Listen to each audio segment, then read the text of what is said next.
This episode of Where Did the Road Go is brought to you in part by our Patreons. If you want to become a patron, go to wheredidtheroadgo.com. And now our show. Transmission start. Welcome to Where Did the Road Go? Join us as we wander off the path and explore lost history, consciousness, the paranormal, unexplained mysteries, alternative thought, and much more. We are present on the web at wheredidtheroadgo.com. Now here is your host, Soraya. And I interpreted it immediately as this thing was sending me a warning. This thing was showing me that it could come that close to harming my child. Now you're talking about a thing that was trying to harm your daughter. So was that the first moment you believed? That's the first moment when I put it all together and I thought, there's no rational explanation, and this now feels personal. It's almost like something was... It was coming to get you. It was coming, yeah. She's come downstairs. So walks down the steps into the kitchen at the back of the house. Yeah. And then, in the middle of what should be an empty room. There's an old lady sitting on a chair who says good morning to my mum. And what does your mum do at this point? She said good morning. She replies back. Because she's like half asleep. She goes to the kettle, turns it on, turns around, and she's gone. It took my mum totally by surprise because it's not something you expect to see. Somebody come down into your kitchen and there's somebody sitting there. And was this just a one-off event? Once that started happening, that was sort of like the catalyst for it all beginning. And so how often was this happening? It was getting to the stage where it was sort of like expected. Months and months of living with a ghost, walking into the kitchen every morning and seeing a ghost in your kitchen? Yeah. My mum saw practically every day. I was just lying in bed, just half asleep, I think, kind of awake. I could feel someone else in the room, and I could hear, all of a sudden, someone crossing the room, slippers shuffling on the carpet. And I thought, hello? I actually said hello, and there was someone standing in the corner of the bedroom, just looking at me. She was a lady, she was thin, and it was very dark. She had long black hair down to her waist as far as I could make out. And I said, hello, hello, hello. And what you heard there are some clips opening the show from our guest's podcast. It's called Haunted. Our guest tonight is Danny Robbins, the host of that show out of the UK. And Danny is a very down-to-earth individual. These are good stories told in a different way. They're not just scary stories, but they're told very dramatically, so they can be a little creepy. It's definitely a podcast worth checking out. And links and stuff will be in the show notes. We talk about some of the stories in the podcast, some of his thoughts on the paranormal, on ghosts, and so on and so forth. And, we did a little extra segment for patrons as well. So, without any further ado, here's my interview with Danny Robbins. All right, welcome to the show, Danny. How are you tonight? I'm very good, thank you. Very good.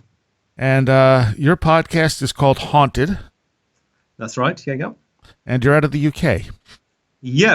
I'm based in London, so our stories have been culled from British people who've contacted me on social media and who I've kind of discovered in many different ways. And and now, having done the show for a bit, I'm getting lots of American listeners getting in touch as well. So next series, we might even branch out and do some stories in the US, which would be lovely.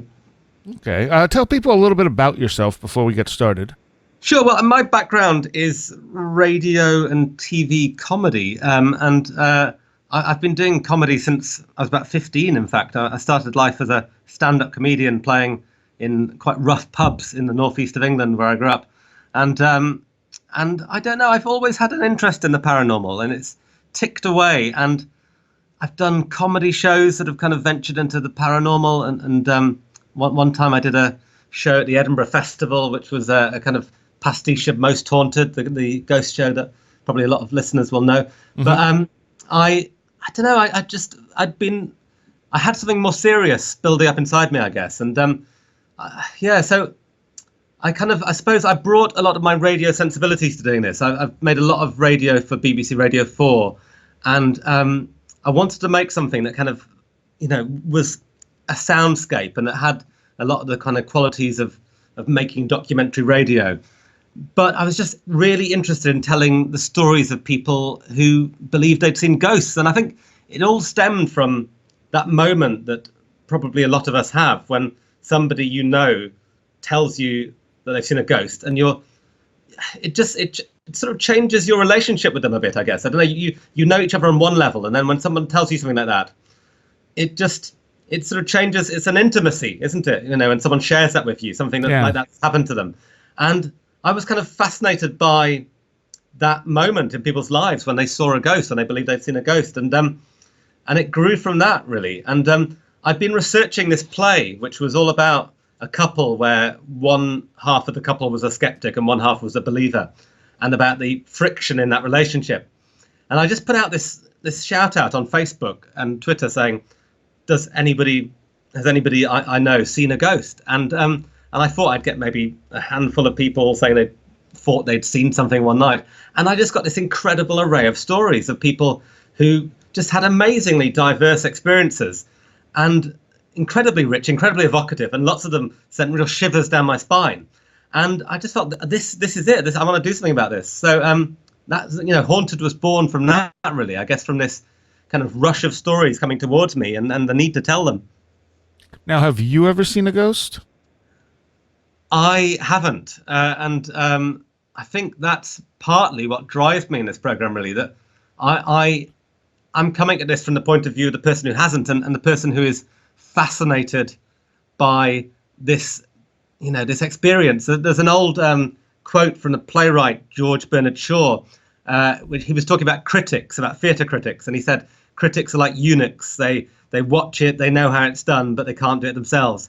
And and I guess I'm a bit like that. I sort of know all about what a ghost experience is like. I've heard about so many of them, but I've never had it myself, so I never know how I would feel, how I would react in that moment if that thing ever happened to me. And that is my fascination, I guess. I'm driven by this starting point that I've never experienced this thing, so I can't know if it exists, if it's true or not.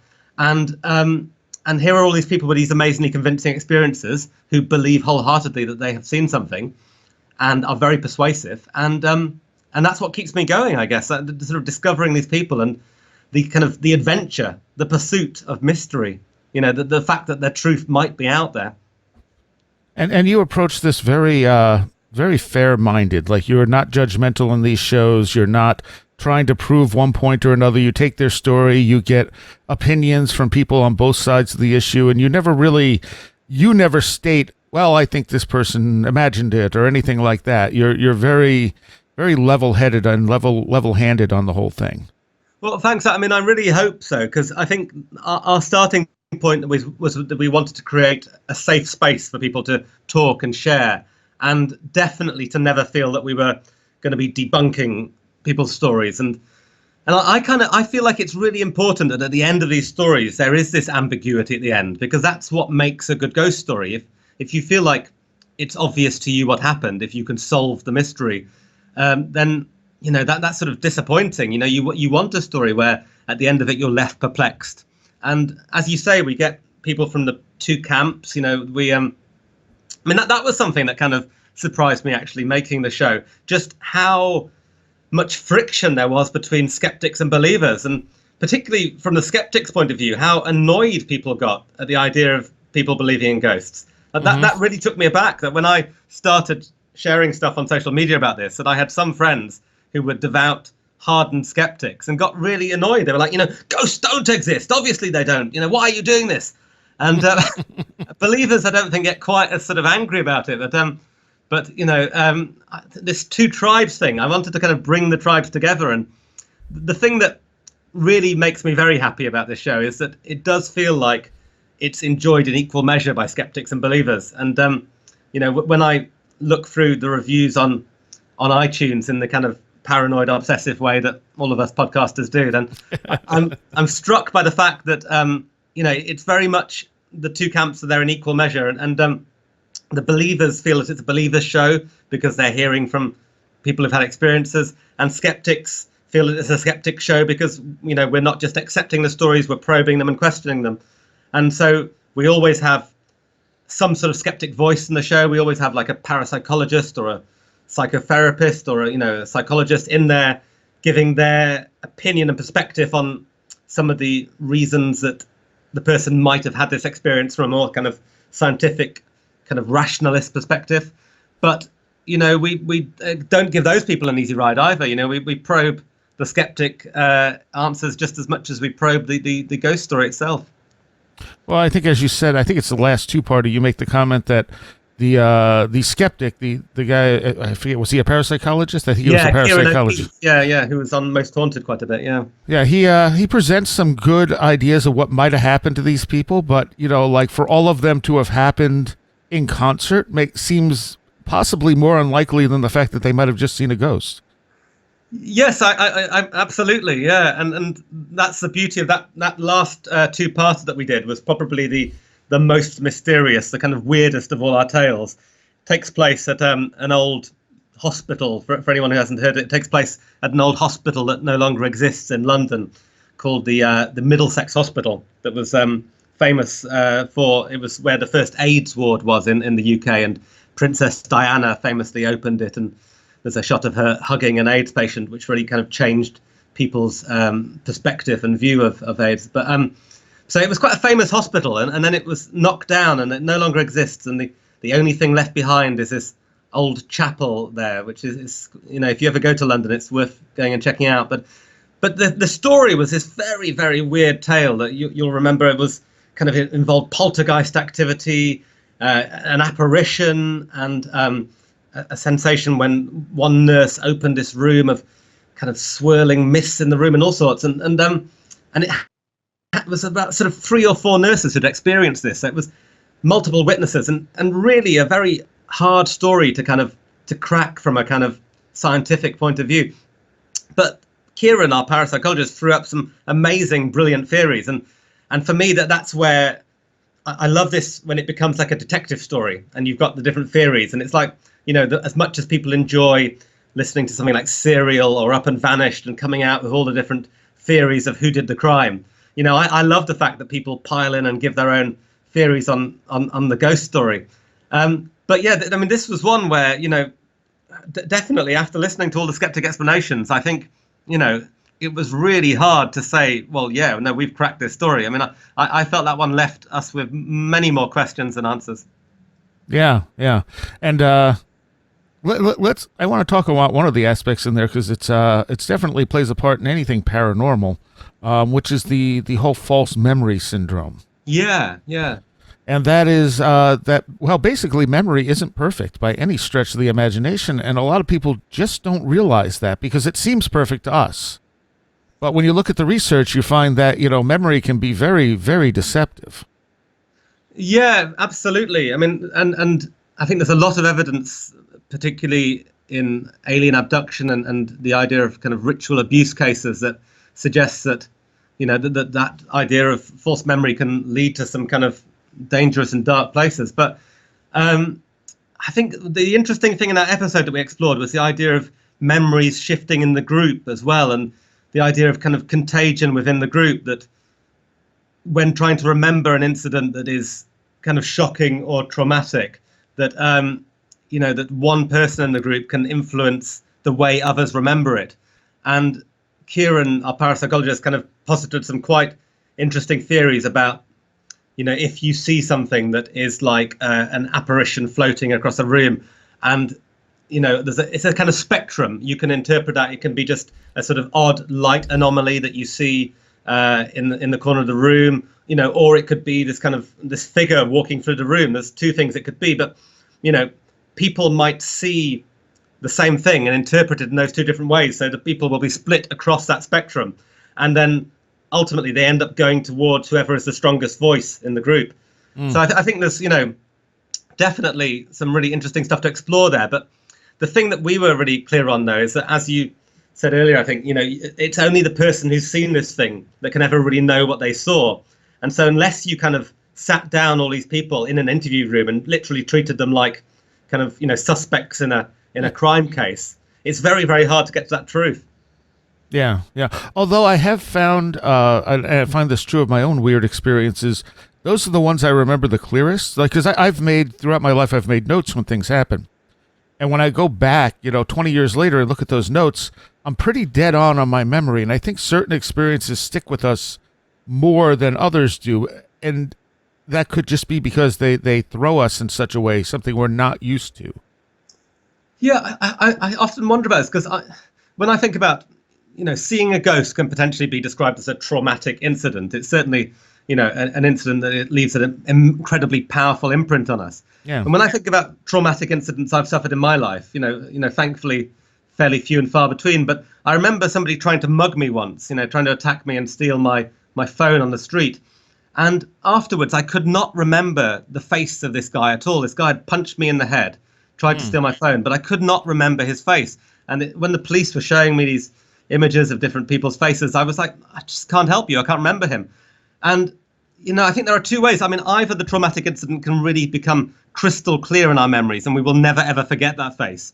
Or we go very blank and we kind of try and recreate the face, in our mind's eye, So I think that's the two ways we go. And I think that certainly applies to ghosts, that either, the incident is incredibly clear or it's something that kind of grows in the telling. And I think that was something that we explored in the series as well. The idea that, that you embellish a story as you go along. And I think some of the stories, when we did pick at them, you definitely found that there were reasons that a story had kind of changed and shifted over the years. And I think actually a lot of that is to do with the fear felt at the beginning, that the person wants to convey that fear to you. And so they find ways to tell the story in a frightening way. So, it's not a criticism of the person telling the story, but you find the route that you think is most likely to inspire the fear that you felt in the listener. Yeah. And that does involve, probably subconsciously, but it does involve embellishing. And so that's what you've got to kind of be so clear to kind of try and cut through when you're getting to the heart of these stories, I think. Yeah, because you want, if you've had this experience, you want people to believe you, and you don't want them to be able to dismiss it lightly. No, totally. And I think, I guess this started as well from my love of ghost stories. And I think, there is a fantastic tradition in Britain of the ghost story and of sitting around a log fire at Christmas time, for instance, and telling these stories. And we have Christmas Carol by Charles Dickens and the M.R. James ghost stories, which people might know. And, it's definitely a real... Sorry, I'm burping there. Got a bit of trapped wind as I'm telling you about my ghosts there. Bit of poltergeist activity going on in my throat. So there is this fantastic tradition of ghost stories. And I think I wanted real people to tell their ghost stories within the convention, within the kind of literary convention of that. And so that's why we bring in the music and we build up the tension like that. And we sort of structure their story in such a way that it works on that kind of literary level. And yes, I mean, so the ghost story is a construct, but if the story is genuine, you can feel it in the teller, and when I looked into the eyes of these people, I could feel that they weren't lying, that the people had no motive to lie as well, because so often they felt slightly embarrassed or stigmatized about the fact that this had happened to them, and they hadn't told lots of people. They were sharing this in some cases for the first time, and you look in their eyes and you feel that they are certainly telling their truth, and perhaps there are explanations for what happened to them that they are not aware of, but to them this thing definitely happened. And that's a debate I've been having a lot actually about, the line that you hear so often: do ghosts exist? Did this actually happen? And that's a question I get a lot from kind of more skeptically minded listeners. But did this actually happen? And you say, well, yes, it happened to this person. And however you interpret it, whether you come as a believer or a skeptic, however you interpret it, this happened to them. It's had an effect on their life. And therefore for them, this thing existed. Right. Yeah, and we weren't there, so we don't really know. No. We can never know. And that I guess that's the beauty of it in a way, that, we can never finitely prove or disprove this. I mean, I got sent a lot of stories. I have to say that I got sent a lot of stories where I felt I could explain them quite easily. People sent me stories that felt like a kind of very clear case of sleep paralysis, a sort of experience of, the hypnagogic and hypnopompic experiences of kind of falling asleep or waking and seeing things in the room. And there were a lot of those that I felt, I could offer an explanation for that felt scientific. The stories that we chose, the stories that we made episodes of, were stories that I felt ran much deeper and were things that I could not easily explain. Okay, we've actually done quite a few shows on sleep paralysis and such, because it is something that can explain some of these weird experiences, but there's also the possibility that people are entering an altered state at that point. Because there are other effects. There are things like shared sleep paralysis, which is very, very strange. I mean, and it also seems to be catching in some cases. Like, people won't have sleep paralysis. They'll get involved with someone who does have sleep paralysis, and then they start experiencing sleep paralysis. Yeah, I mean, don't get me wrong. I'm not dismissing sleep paralysis as something kind of unworthy of discussion, because I think, the realms of sleep feel to me kind of, you could make a whole series just on that. I mean, the experiences we have with our sleeping brain are fascinating and kind of amongst some of the most disturbing we can have. And anyone who's experienced sleep paralysis will know, how terrifying that can be. I've had that a lot of times over the years myself. I don't know. I mean, I think it's intriguing territory, and it's thrown up, folklorically, sleep paralysis has thrown up all these amazing images of, the hag sitting on your chest, hag riding, the demon in the room, the kind of, the sexual relations between, the sort of the demon and human being. And it's probably responsible for a huge amount of what we have historically accepted as supernatural activity and ghost activity. And so, yeah, I suppose it occupies that grey area where it will always be able to be seized upon by both sides, again, by skeptics and believers, and taken as, evidence for either camp, I suppose. But I do feel that, I've spoken a lot to a parapsychologist called Hayley Stevens, who a little bit, I know, and she's from a skeptic background, but she's actually, what I should say, she's from a ghost hunting background originally. She was a kind of teen ghost hunter, but she's now quite a hardened, dyed-in-the-wool skeptic. But a lot of her work is going to visit people who have had ghostly experiences and are feeling frightened by what's happened to them, and trying to explain to them some possible explanations for what happened. And she sees herself as kind of performing a kind of a sort of positive, beneficial role in helping people who are scared, Oh, yeah. And I think there is a real role in skepticism for that, I think. I mean, I think skepticism can often be quite a negative, kind of sneering thing almost sometimes, like sort of poking fun and shooting down people's experiences and wanting to kind of eradicate ghosts from our world, which I think would make the world a kind of very bleak and colourless place if we tried to eliminate all of those kind of, if we tried to kind of put the floodlights of skepticism and, rid our world of all the kind of interesting shadows. But I do think that skepticism has a real role to play when it's helping people who are feeling scared. If you're, in the case of the people in our first episode who were so scared they sold their house after 4 months, they were terrified of the things going on in their house. If you're dealing with people who have that kind of level of fear, and you can offer an explanation like, actually, this is sleep paralysis, and that helps the person feel better about, their life, their kind of, their domestic situation, then I think that's great, But if it's just being used to kind of close off an experience and to sort of say, nah, you didn't have that, that didn't happen to you, then clearly that feels like a kind of, a kind of negative kind of cul-de-sac, if you will. Yeah, yeah. One of the things you do is you look at the history around it, and I found it interesting how some of the folklore builds up around this stuff. I think was it called the racist ghost? Yeah, totally. That was a really fascinating episode. And I mean that started as a very domestic haunting. That it was this very odd little tale. In fact, kind of one of my favourite of the ghost stories in a way, that it was just this family living in the East End of London, where I'm living, in the 1970s, and they had this strange situation where the mother would go down every morning, and there'd be a little old lady sitting in their kitchen who would say hello, and the mum would say hello back, and then the little old lady would disappear. And this happened every morning, and it was just a very sort of strange case, and one of the kind of hardest to explain, really.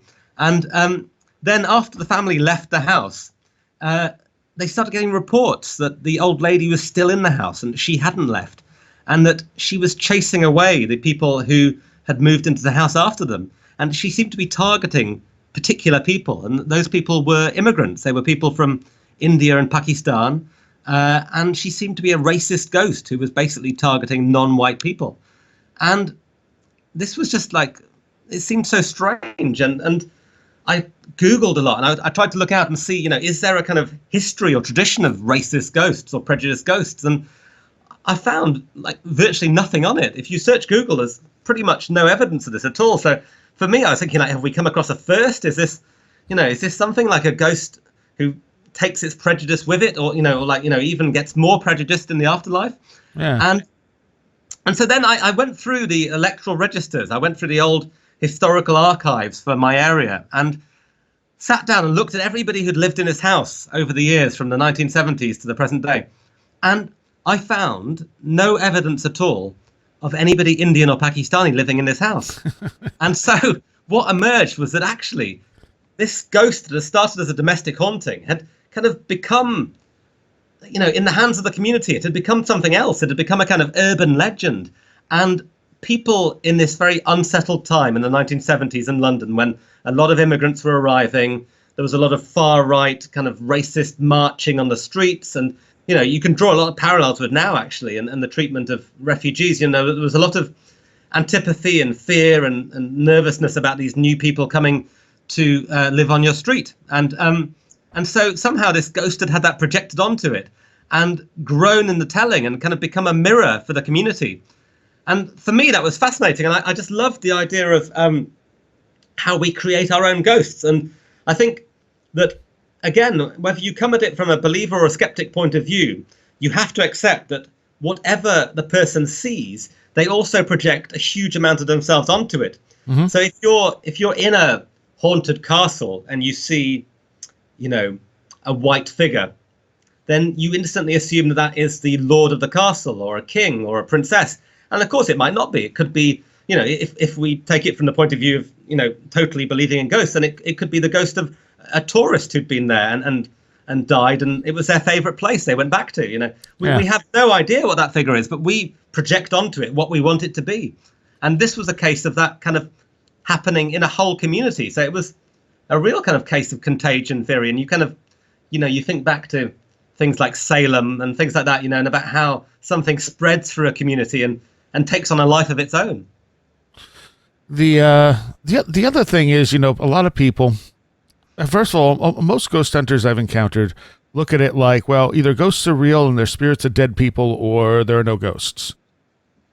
And to me, and I think a lot of people look at it that way, but to me, there's so many other options of what might be happening. Some of it being like that, almost like a form of modern mythology, like this stuff just builds up around it.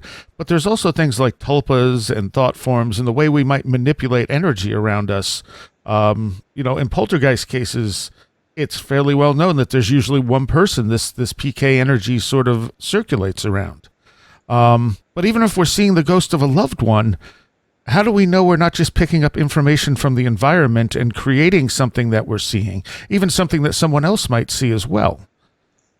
I think that is fascinating. I've been making a case recently that we need to kind of really reassess what we mean by the word ghost. And I think that ghost is this spectrum, and it means very different things to different people. And I think that the episode that we made in the first series that I think certainly moved me the most and I found the most rewarding, I guess, was an episode all about people who had suffered bereavement and were experiencing what they felt was the ghost of loved ones.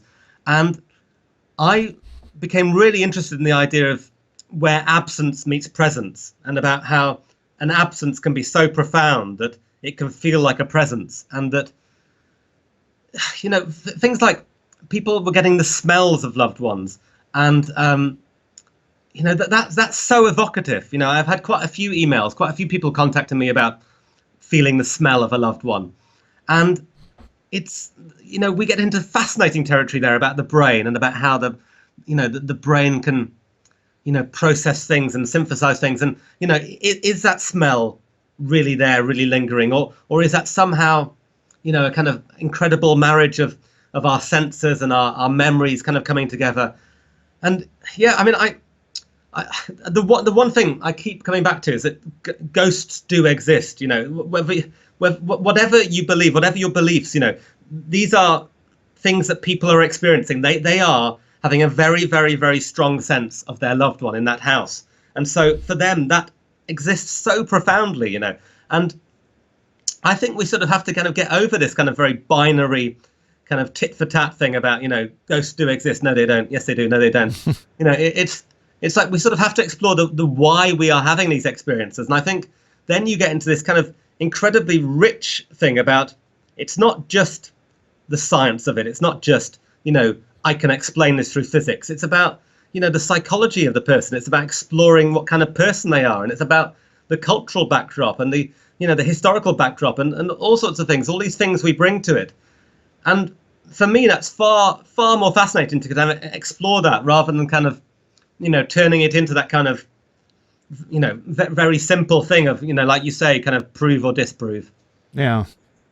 And the thing is, too, I mean, when you look at the way some skeptics handle it, just because you can explain some things a certain way doesn't mean that's what happened either. Like, actually proving that's what happened is a completely different thing than suggesting there are other options.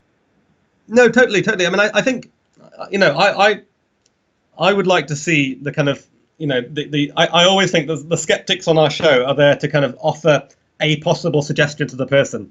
And if the person wants to choose that, wants to take that, and that helps them, then great. It's fantastic. It's like, going to, a counselor, and the counselor says, this is what I think you should do to make yourself feel better. I think you should go to your ex-wife and, tell her you're sorry. And, that will make you feel better as a person. If you say to the person having the ghosty experience, I think this isn't a ghost. I don't think you need to be scared. I think it's a case of this.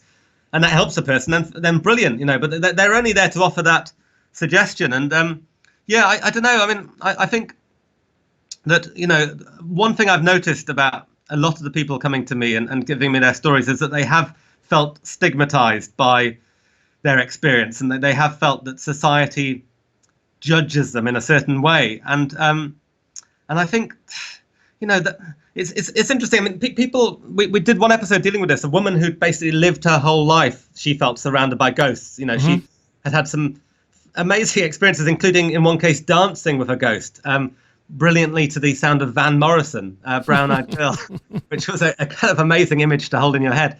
But, she definitely felt kind of very kind of, laughed at and stigmatized. And I think that had taken its toll on her. And I think, there were many different ways to kind of look at her experiences and to potentially explain them. But it worried me that she was viewed as freakish, whereas, I mean, the analogy we were drawing was that somebody might say God talks to them, like a priest would say God talks to them. And that's fine. That's totally acceptable. But someone says a ghost talks to me, and we really would be, considering, lots of people would be considering having them sectioned, reporting them, So, I think we need to move away from that. We need to kind of not have a situation where people having these kind of experiences are looked upon by society as a whole as mad.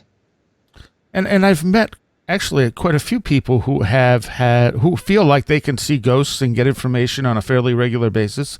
And every single one of them will say, I know this sounds crazy. Maybe I'm nuts. I don't know, but this is what happens to me. They're not making extraordinary claims so much as just saying, well, this is what I experience. Yeah, totally. Yeah, and I think, again, we get into the realms of, the mind being a fascinating place. And it's so hard. I mean, some of the stories, there did seem to be some evidence, some kind of, evidential link between the thing they'd seen and being able to explain that was somebody who'd previously lived in the house, for instance. There were things that the person could offer up and say, well, the ghost gave me this information that proves that it's the ghost of somebody who lived in the house. But of course, we cannot know how the person telling us the story came across that evidence themselves.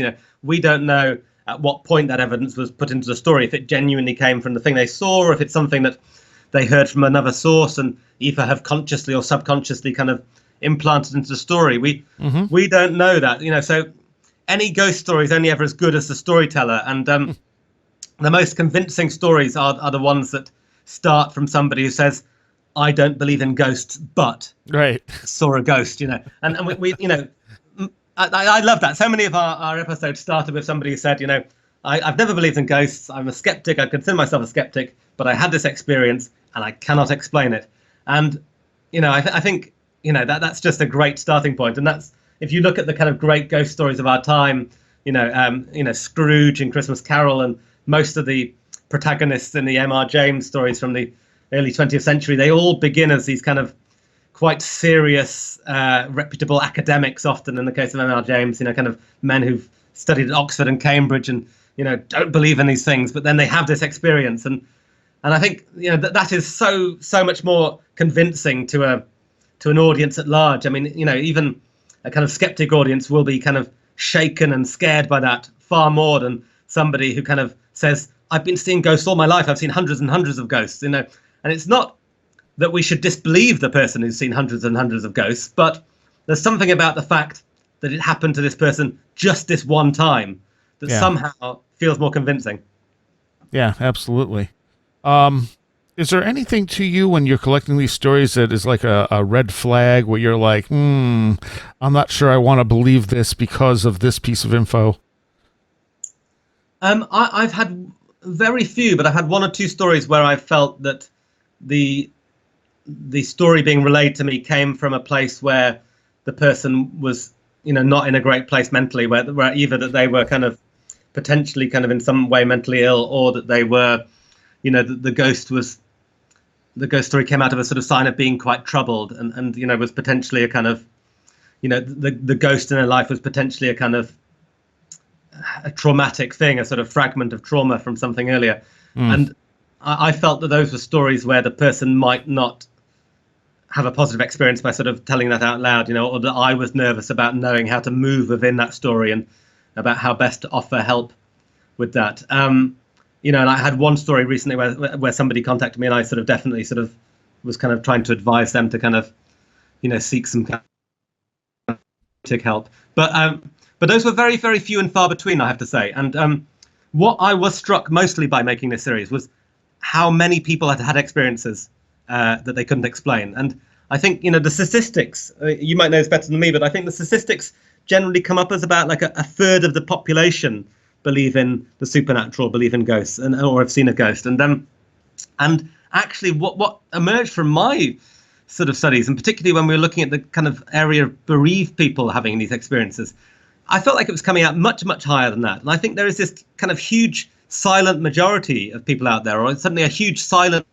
group out there of people who have had experiences but don't feel comfortable discussing them, even sometimes with really kind of people close to them, like kind of loved ones, and so to give them a space where they could come out and say this, and to give them anonymity in many cases. We used first names only. We didn't sort of feature photographs of them. I think some people found that hugely therapeutic. And actually, the other thing, some people sometimes ask me, did making this first series, did it change your opinion at all? And the thing that I found most fascinating was the idea of, are ghosts frightening or not? And I've always, as somebody who hasn't had an experience and hasn't seen anything like this yet, at least, and sort of always lives in hope, I guess. I always live in hope that one day I might, a sort of hope tinged with terror. But I've always imagined if a ghost appeared in your room, if you saw a ghost, if you woke up and saw something in your room, it would be terrifying. And what struck me was that in some cases it wasn't at all. And some people found this ghost very reassuring, particularly if it was a loved one. But even the ghost that, there was one guy, we had an episode called The Woman in the Corner, where this guy had a woman, what he felt was the ghost of a woman walking across his bedroom, and she got into bed with him. And he did not find this frightening. And to me, that was like, how can you not find that frightening? That seems like incredibly freaky. But he found this kind of weirdly comforting. And So for me, that was the interesting thing, that our ghost divided between people who'd been so scared that they would never forget this thing. And I'll always remember this one guy, the thing in the attic, it's called, if people want to seek it out, who had this experience that when he told it to me 30 years later, he was shaking in the room and he couldn't control himself and he could not get over his fear. But other people who'd seen something that I felt would be even more frightening than what this guy saw and were totally okay with it. So that was so interesting to me to see that kind of, again, when we're talking about spectrums, there was this kind of spectrum of fear, from people who were kind of, totally traumatized to people who kind of liked the ghost coming and kind of really. Yeah. And that thing in the attic one is an interesting one because it has such a cultural overtone to it. Yes. Yeah. I mean, that was the one story that we had, I think, that took place in a different country. All of them were UK, apart from this was set in South Africa.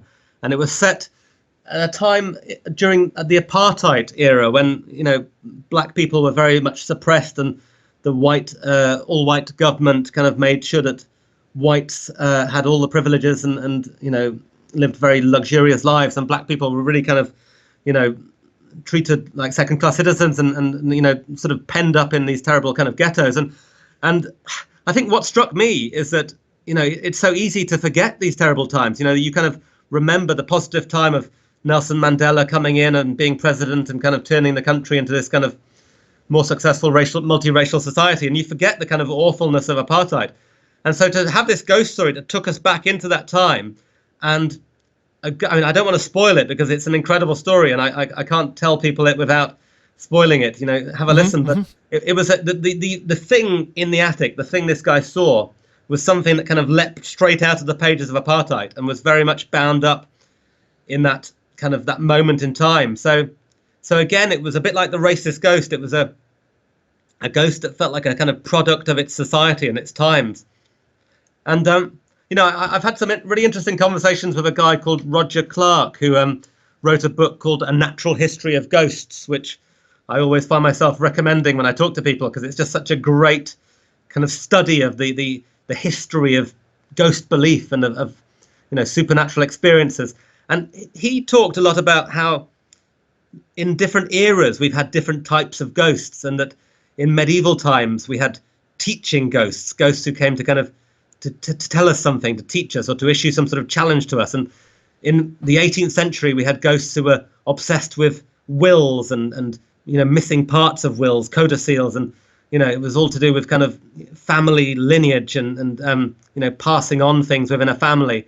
And then after the First World War, we had trauma ghosts. We had the ghosts of the soldiers coming back, and lots of people trying to contact the spirits of their loved ones, and like Sir Arthur Conan Doyle, who wrote the Sherlock Holmes story, becoming very obsessed with contacting his son who died in the war, and the whole kind of boom in spiritualism, And so, and then subsequently, since the 1970s and, the era of horror movies, and particularly The Exorcist being this kind of incredibly kind of seismic cultural event that really shifted our view of the paranormal, that we have this kind of view of ghosts as being something quite scary that will kind of, do us harm, and the kind of the whole belief of poltergeists as kind of this violent spirit, And so I think, that's a massive difference. People in the Victorian times were wanting to contact spirits and wanting to talk to them and find out things, learn about the spirit world. And now we fear them and we run away from them. And, if we live in a house that we think is haunted, we go, oh my God, I've got to get out of here. So I think, I love that. And that's something that I want to kind of explore more in series 2 as well. The idea that, that what we see, however we interpret it, whether we interpret it as literally a ghost or as a kind of something we can explain through science, either way, we're bringing a hell of a lot of stuff to the table. We're bringing a load of cultural, social, historical baggage and our own personal baggage to that table and putting all of that on and to some extent building our own ghost. Yeah, that's a good way of putting it. Building our own ghost. Have you looked into, like David Weatherly, for instance, had... Was it David Weatherly? Yeah, I think it was David Weatherly had done some research on a ghost that was seen at a plantation down south. And, numerous people had seen the ghost, described her the same way, so on and so forth. and it turns out that this person never existed. Well, I mean, that's fascinating. And that kind of, the racist ghost is sort of similar territory, I guess, that that it was implanting stuff onto this ghost that, could not be possible. I think that's really, really interesting, that, isn't it? I mean, I'd love to explore a story like that. I think that, we all know how stories grow in the telling, and we know how pleasurable that can be as a society to create something and to weave something. And it's amazing the power of these urban legends and how people can get really, really freaked out and really, really frightened by the idea of something. And then when you start picking away at it and probing it, you do find that it's sometimes based on something very harmless or innocuous, or sometimes it is based on something malevolent or malicious, but it might be a totally different thing to the thing that it's worked itself out to be. Interesting territory. I think in David's case, he was suggesting that this thing was actually a thought form. That people's belief literally created this ghost in the form, because people have pictures of it, like there's consistent pictures of it and such, which, how could that be if this person never existed, if there's no person for it to be a ghost of? Wow. Okay. Well, that's incredibly interesting territory then. Yeah. I mean, the idea that our minds can kind of come together and kind of create something. I don't know enough about this. My kind of knowledge of this field doesn't sort of spread so far into the kind of realms you're talking about there. But I think the idea that we can sort of provoke something, and you were talking earlier about the idea of poltergeist activity and the way that kind of comes from a person, and I think, again, poltergeists, you could talk at length forever and ever about the kind of ins and outs of how those happen and how those kind of experiences are generated. Mm-hmm. But the idea of a person generating that sort of thing, and the idea of lots of people together generating something, and the kind of collective power of that, that takes us into very, very interesting realms. And I think that's where you get genuinely into the kind of idea of, sort of parascience, sort of outside the realms of what we can explain right now. Yeah. And I think it's something that science can handle eventually, but it's outside of the scope of science currently. Yeah, totally. And you have like the Philip experiment back in 1972 too, which, where they tried to intentionally tried to create a ghost and seemed to have some success at it, which, if nothing else, speaks to the power of the unconscious mind and what we might be able to do if we were able to harness it. Yeah, no, totally. I think Professor Christopher French, the skeptic parapsychologist as well, did a thing where he set up a house where he created a ghost through very sort of scientific means, and that's something that we sort of probed in that final double episode we had as well, about how things like infrasound, for instance, we were exploring about how that can generate a lot of the kind of things we associate with ghost belief. And so, Kieran O'Keefe, the parapsychologist we had on, was talking about how infrasound can generate sort of misting across the eyes, and the sort of sense of unease, and loads of the different kind of things that kind of went into a potential haunting experience. So, I think maybe, is there a meeting place? Is there, if we drew a kind of Venn diagram between the kind of potential sort of parascience explanations and the sort of science explanations, is there this kind of gray area in the middle where these things meet? Is there the possibility that these kind of things mingle, and that, that we're operating in a kind of a sort of floating sphere where we don't quite know if these are things that come from a sort of mysterious place or a scientific place where somehow together, we are generating these things that we call ghosts, and we just, we just can't get to the bottom of what that is, but we know that we ourselves, it's us, it's the people who are doing it. And I guess if there's one message I sort of take home from my series, it's that it's all about the people. The people, for me, were kind of almost more interesting than what they saw. And I think you could make an argument that all of these ghosts come from people, and that doesn't in any way kind of negate the belief that ghosts could be the spirits of dead people coming back. But you need a person for that to happen. These things aren't going to happen in a void. You need to have that connection between the person and whatever this is. Has anyone that's been on your show once it's aired been upset about it in any way? No, I mean, the beautiful thing has been that everybody has contacted me afterwards and said how pleased they were. And I've got to say, there were kind of one or two stories where I was a bit nervous, where stories where we sort of offered what I felt were kind of quite strong or persuasive kind of skeptic arguments that sort of potentially kind of did kind of give an explanation for the person's experience. Mm-hmm. I was always nervous. I thought, would the person feel like, that their story was being dismissed in any way? But I think that, as you said, we never had that moment where we sort of, ever said to someone, your ghost did not exist. We always had the ambiguity at the end, and we always allowed that person the right of reply. If we offered a skeptic point of view that felt persuasive, that sounded convincing, then we gave the person the right of reply, and they could say, actually, yeah, that's not a bad explanation, but for these reasons, I don't feel that's what happened, Yeah. And so I think, thankfully, both sides always emerged out of it happy. So the skeptics never felt we were kind of, letting them have their say, then telling them they were wrong.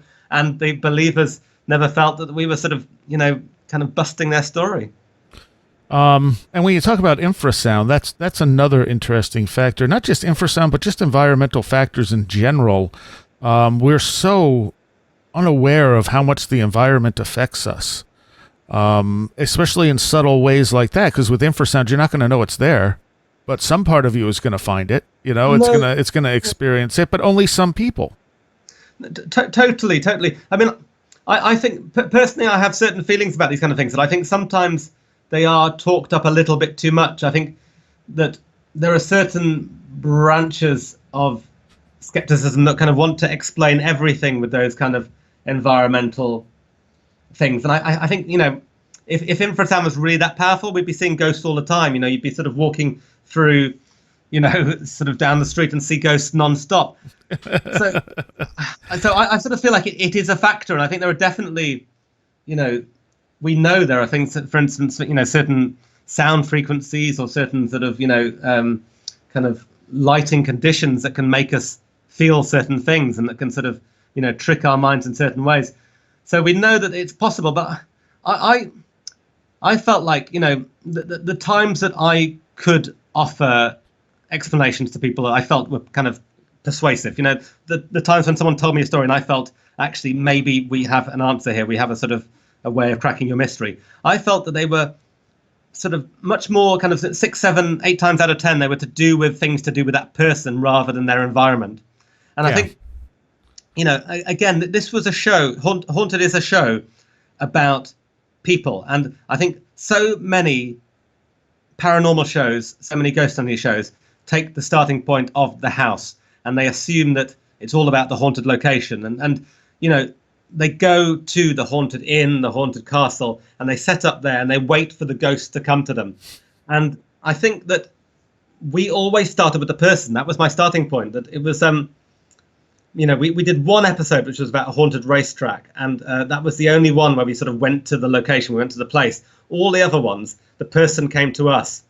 And, that's not to say that, one way is right and one way is wrong, but I just felt that was, for me, that was so much more interesting for me. It felt like a way of getting to the heart of some really weird, odd stories that I hadn't heard before. I feel like, if you find a haunted location, you pretty much know for sure that people have been there before. It's kind of very, very well trodden territory. And so therefore people are bringing that baggage with them. If you're going to a house where that there's that there's been poltergeist activity there, you're waiting to see it. And every time a little sort of, you hear a bang, a tweak, or whatever, a little sound in the darkness, you're thinking it's that thing, And I guess our ghost stories were more kind of, they were virgin snow. It was kind of, there weren't any footprints there. We were kind of getting people telling their story for the first time. And so you could argue, for that reason, it was kind of less interfered with. It didn't have that kind of, the kind of the baggage of the well-covered ghost story. Yeah. What do you think the most convincing, paranormal version of one of the stories you heard was? I think it was definitely the final two-parter that we did called the Nightshift, where, we were dealing with a woman, a nurse, who was a very rational person who'd been trained to be a very sort of scientific, rational person as a nurse.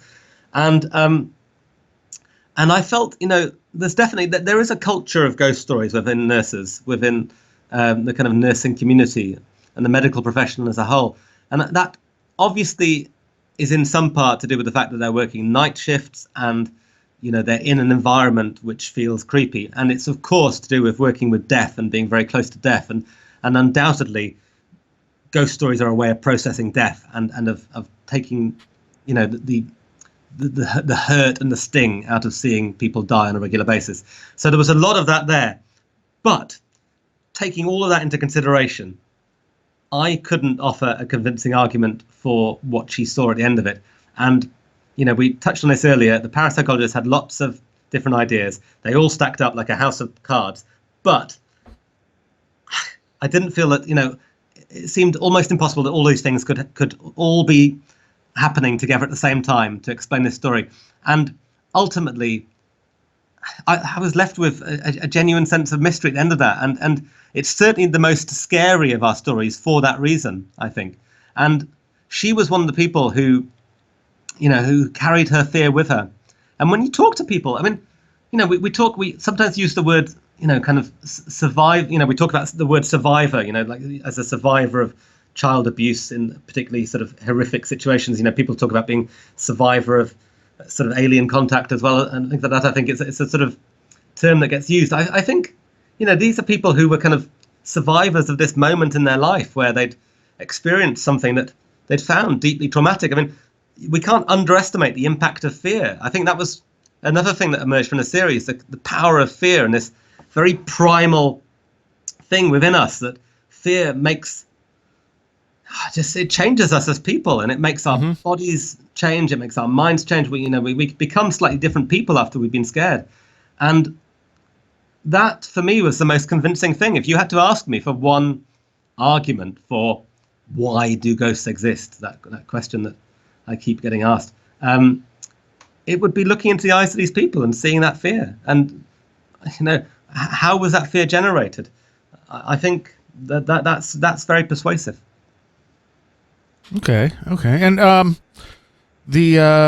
mean, when you have that parapsychologist on, sometimes I feel like they're just grasping for straws. Like they gotta find a way to explain it, and it's kind of like, okay.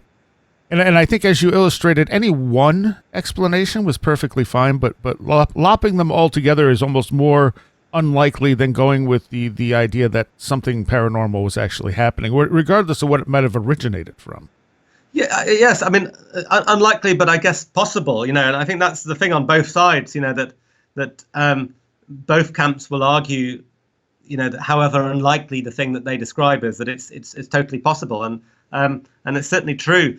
I think one of the arguments that he offered in that case was that there was potentially one person in this story who could have generated the initial ghost belief and generated the initial fear, and that it spread from there, and then things like infrasound and some other environmental things, and also false memory syndrome, I think he mentioned as well, that some of those things could have come into play. And so I don't know. I mean, it's possible. I think I became very interested making the series in the way the story was told and the chronology of a story, and trying to approach these as investigations and detective stories almost, and applying some of the procedural stuff of a kind of crime investigation to it. And sometimes you would find through probing at a story that it was quite important who first felt there was something there. And between a married couple, for instance, like in our first story, who was it who first felt that the house was haunted? Was it the person who described themselves as a skeptic, or was it the person who described themselves as a believer? If it was the skeptic, then that's much more persuasive. But if it was the believer, then you feel, well, is there an element that person kind of was imposing their beliefs and potential superstitions on the other person, convincing them? So, I was interested in that, in the kind of the way a story is told. And so the most convincing stories were where, however much you picked at the chronology of it, you felt that it held true, that it was watertight. again, I mean, we really only picked stories for this series that I felt were quite very robust and that were very hard to kind of, for the skeptics to kind of, fire the cannon of skepticism and through and kind of knock holes in the walls of. It felt like there had to be. I guess I always talked about a narrative. It felt like there had to be a progression where it wasn't just a one-off thing. I think I saw something in my room, because those are so easily explained often. Those I woke up in the middle of the night. I think I saw something. Right. These were ones where I wanted to see something change, something shift, and these were people changing and adapting to their environment and growing, sometimes positively and sometimes negatively from their experiences. And yeah, I mean, I felt that those were much more powerful stories where, the ghost, whatever that ghost was, the ghost had an effect on the person. And when listening to your show, you're definitely telling a story. It's not like a dry report. It's almost a dramatic retelling. Yeah, totally. I mean, again, I go back to this kind of idea of wanting to kind of impose the kind of conventions of a fictional ghost story on a real life ghost story. And, soundscaping was so important to us, to use music and sound effects to really bring this story to life. Because, again, I mean, I think I mentioned it earlier that, a person telling a ghost story wants to evoke the fear in the listener that they felt. And so, we as the production company, me as the writer, crafting this story, crafting the narrative from the interview I've got, I want to help that person tell their story in the most effective way possible. And so, using music and sound effects to bring that to life, to take our audience to the place where that person was and put them in that moment and let them feel that fear. I think that's doing the teller, doing the teller justice, doing the teller a good service and helping them kind of evoke that moment for an audience, and hopefully in evoking that moment, we can get the audience in a place where they can, judge the story and come to their own conclusions. Yeah. There was another observation I had about your podcast, and now I forgot what it was. Okay. Now you've done 10 so far, right? Yeah. So we're basically working to a kind of a season format where we've done 10 in our first season, and at the end of every episode, we give out an email address, which I'll tell people now if they've got a story they want to give us. It's haunted@panoply.fm. So haunted at PANOPLY, panoply.fm. Or they can just find me on Facebook and Twitter. I'm there as Danny Robbins 1B. And people have been sending us their stories, and I feel incredibly privileged and incredibly pleased that people kind of trust us with those stories. And if anyone's listening and feels that they would like to share a story, if you've heard the show, you'll know how the stories are treated and that we are sensitive and thoughtful. And if you haven't heard the show, please have a listen and see what you think about it before you send us your story. But just to, if anyone's listening and has a story they'd like to share, I would say please send it to us, because I've had some really interesting, really fascinating stories come in for our second season, but we still want more. We'd still like to hear more. We've had some great stories from the US, so we're really hoping we can get out there. I mean, it's always a question of budget, as you know, with podcasts.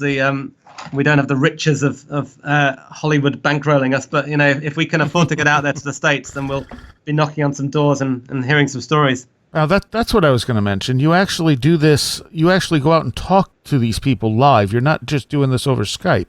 No, this is the thing. I mean, I make life hard for myself. It's an expensive and time-consuming show to do for that reason. Really, we go to these places. I mean, I travelled up from London to Scotland, which is quite a long way.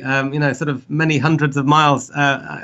Flew up on an airplane for the day to get this one story, the Nightshift story for our season closer, that I felt was just brilliant and worth it.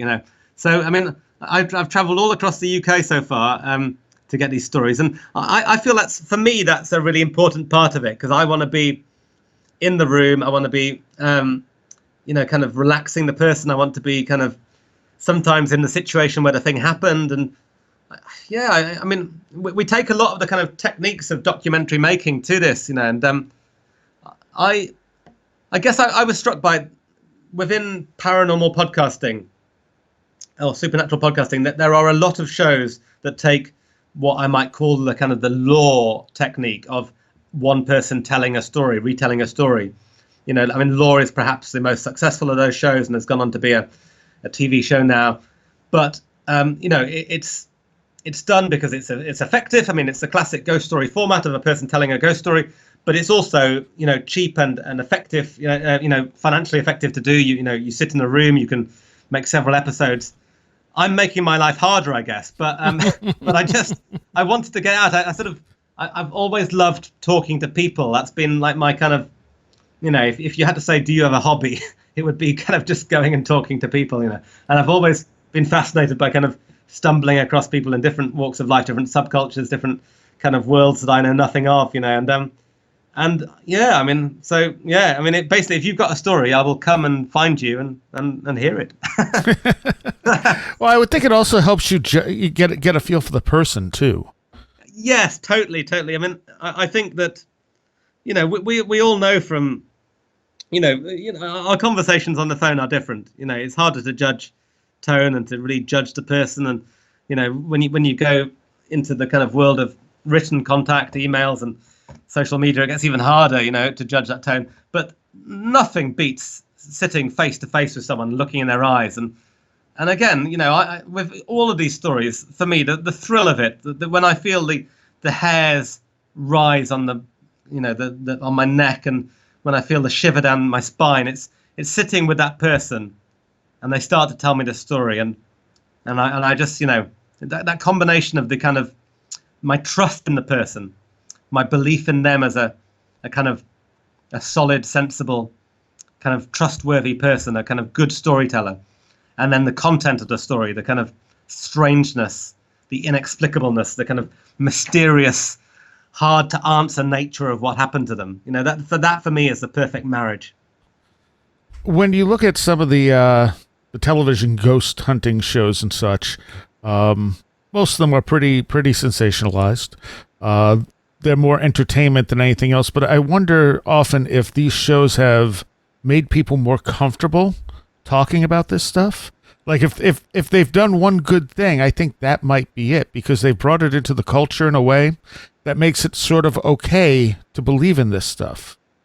Yeah, I think so. I think they've given us a language with which to talk about it as well, haven't they? They've a lot of the way we describe ghosts, the way we talk about haunting experiences now, comes from having seen those shows, and yeah, it's made us kind of comfortable talking about it in the way, like if you hung out with lots of IT guys, you'd sort of feel like you were more comfortable talking about computers. You'd know the terminology. We've sort of got that terminology now.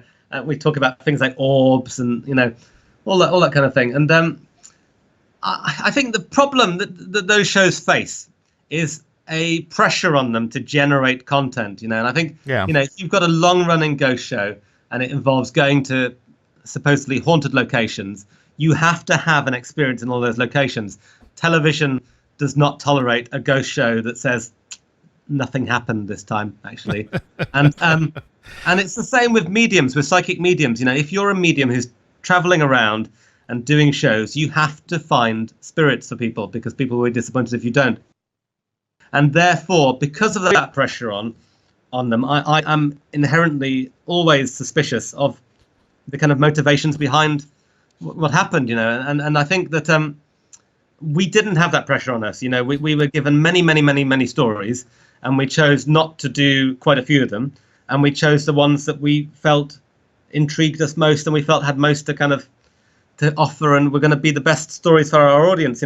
So that yeah, I mean, if we ever got to a stage where we were trying to generate a show a week, I would maybe be nervous that we were kind of going with stories that kind of perhaps didn't hold weight in the same way. So again, I guess, that's another reason why we're kind of in this season format. We'll make 10, we'll take some time finding some new stories that really work for us, and then we'll come out with some more kind of a bit later this spring, and I think that's important to me, I guess, to kind of not ever feel like, oh man, we've got a deadline to make, we've got to find a story, we've got to find a ghost.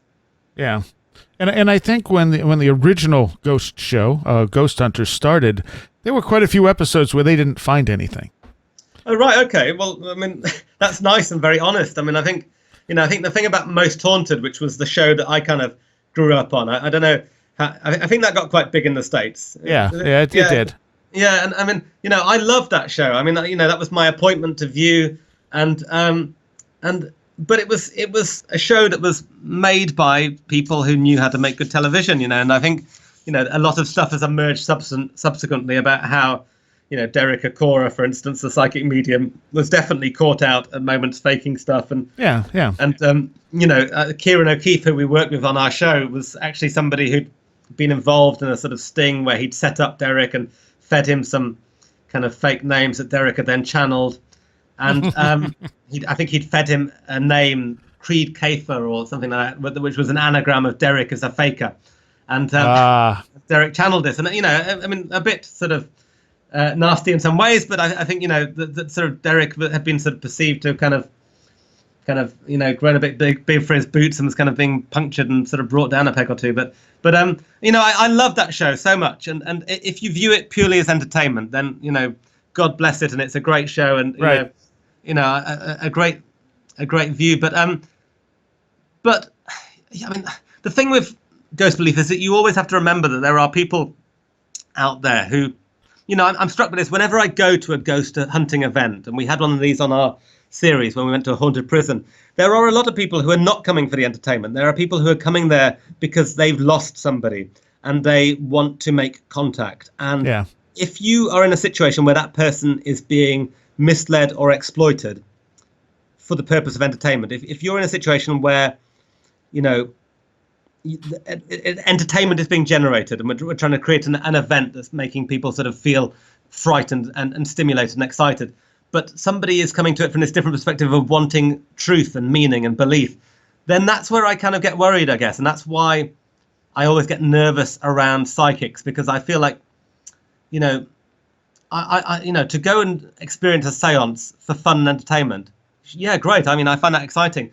But when it crosses over into that realm of somebody kind of being given hope, or kind of the sense that they're making contact with someone that they're not, then I get nervous. That worries me. Yeah. Well, what I was going to say about Ghost Hunters is when they were the only show on, they could get away with, hey, nothing happened here. We didn't find anything. But once some of the other shows, Paranormal State and Ghost Adventures and stuff, started coming along, and suddenly they were finding stuff every show, suddenly Ghost Hunters was too. And I think, you hit it right on the head where you say that in order to survive in that environment, you have to find something. It becomes like an arms race, doesn't it? Yeah. If Ghost Hunters finds something, Most Haunted has to find something better. And you try and outdo each other. I think, I mean, you see there's a huge, massive industry in the UK now for companies that take people ghost hunting. And I'm sure it's absolutely the same, probably on a far bigger scale in the States. Yeah. But, that is an industry now where people are being charged quite large sums of money to go and spend a night in a haunted location, and they will always have some form of experience because that's what they want. And the night we spent in the haunted prison for our episode, I think it's episode 6, it's the man who upset a ghost, that was for me the only episode we had, I think, where at the end of it I was very, very convinced that the ghost was the product of the person. I felt that it was a ghost that had been generated by somebody who wanted to, in some ways for quite sort of noble reasons, that he wanted to keep this glorious old prison that was about to be knocked down and turned into apartments. He wanted to keep it going by bringing these ghost tours there. And so I felt like his ghost came because he wanted this place to be haunted and to keep it alive. But, I feel like I saw on those tours, I've been on lots of those ghost tours, and what I see on those is a kind of very deliberate attempt to create conditions where people might think there's a ghost there.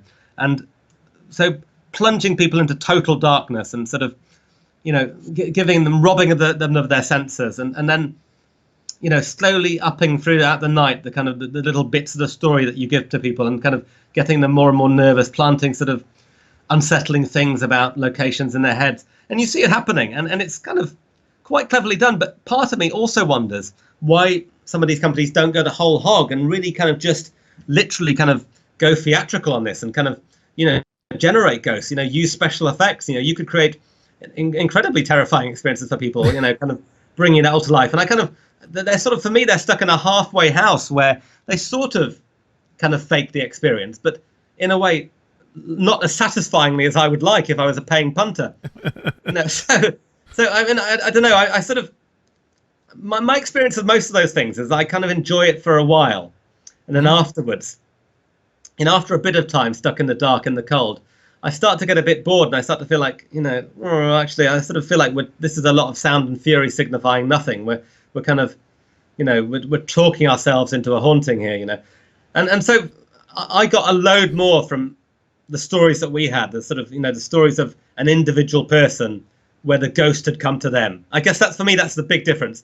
Did the ghost come to them, or did they go to the ghost? If you go hunting ghosts, if you go chasing ghosts, I kind of, most times out of 10, I'm going to tell you that probably you didn't see the thing. You probably kind of brought all of your desires to see that ghost to the party, but if the ghost came to you, then I find that so much more convincing. Fair enough. So where can people find the podcast?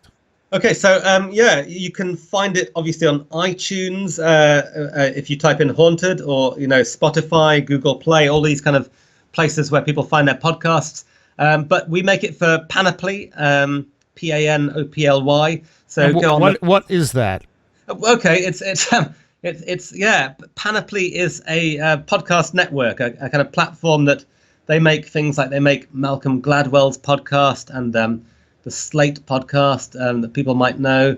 They make a lot of great podcasts, and they're based out of New York, and they are a company that nicely gave us some money to make the first series, and they host our show, so you can find it through their website, the panoply.fm, I think, and you can stream it through there, and or go on my website. I'm DannyRobbins.com, Robins for Robbins, and you can stream it through there as well. So lots of different places you can find it, but check out. It's just called Haunted, and come to us, and like, if you've got a story, tell us your story as well. What other stuff can people find on your website? Lots of boasting about things I've written. But I mean, my background, as I said earlier, is I'm a comedy writer, and so I mean, I make sitcoms, and I make a lot of. We still have this kind of great tradition of radio comedy in the UK, which I think maybe kind of has died out a bit in the States. You kind of don't. Most of I think your sitcoms are on TV. You don't have sitcoms on the radio, but we still kind of do that. So I kind of write a lot of sitcoms to the radio, and but also TV as well, and and I present and stuff. I mean, I've found myself doing like presenting travel documentaries and all sorts. So a kind of varied, checkered career. But I mean, I would like to think Haunted is the show I've always wanted to make. It's the show that perhaps gives me most pleasure of anything I've ever made, and so it's a deep delight to make it, and I hope that we'll make lots more. We just got to kind of.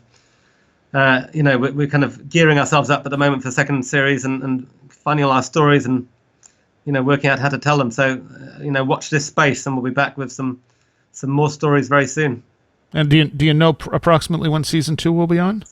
We're hoping kind of around sort of April, something like that. We're just kind of working it out at the moment, working out our production process at the moment. I mean, it is an expensive show to make, so it's sort of partly about sort of making sure we can get all our funds together in place as well. I mean, as most podcasters know, and a lot of people will identify with, sort of kind of finding that funding to get it all together is an important thing. So we're just in the process of that at the moment as well. But I'm pretty sure we'll be back around sort of April time, I think. Okay. All right. Thank you so much, Danny. Thank you very much. It's been a pleasure to be on. And a special thanks to our Patreons who are pledging at the $10 or above level: John Eddy, Chris Elmquist, Christopher Vaughn, Patricia Giaquinta, Allison Cook, Robert Groom, Christopher Sheehan, Mark Brady, Roland Belstedt, Kevin Shrek, Super Inframan, Alfred Tuttle, Carla Mahoney, and Gabriel Zero. Thank you very much. All right, as I said, and I mean, it's a good podcast. Check it out, Haunted. I kind of binge listened to a bunch of them before doing this show, and I really enjoyed it. I wasn't entirely sure when I first started because it had that dramatic element, and I was like, oh, is this going to be really sensationalized? And then I realized it wasn't. It's just part of the storytelling, and I kind of like it now. So yeah, that's well worth checking out. And there's an extra segment with Danny for Patreons I'll be putting up later this week. You have been listening to Where Did the Road Go? This show is made possible in part from our Patreons, and we thank you and everyone listening for helping us continue this exploration of the strange. You can always find everything Where Did the Road Go related at www.wheredidtheroadgo.com. And thank you so much for your support.